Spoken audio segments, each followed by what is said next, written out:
বছরের প্রথম দিনকে ঘিরে সমুদ্র পাড়ে একযোগে উৎসবে মেতেছে সবাই। এ উল্লাস নতুন বছরকে বরণ করে নেয়ার লক্ষ্য, আগের সব ক্লান্তি মুছে আগামী বছরকে নতুন উদ্যমে সাজানো।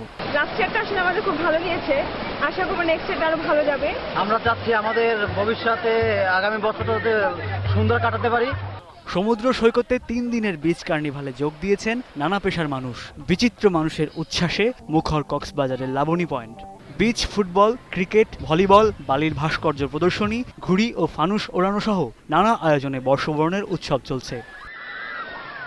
আমরা এখানে আসলে আসছি রিফ্রেশ হওয়ার জন্য এবং সবার সাথে একসাথে সবাই মিলে এনজয় করার জন্য। হ্যাপি নিউ ইয়ার সবাইকে। কক্সবাজার আসলাম, অনেক মজা করতেছি সবাই। নতুন বছরটা উদযাপন করব, মজা করব, এই জন্য আসলে সমুদ্র সৈকতে বন্ধুরা সবাই মিলে একসাথে আসা।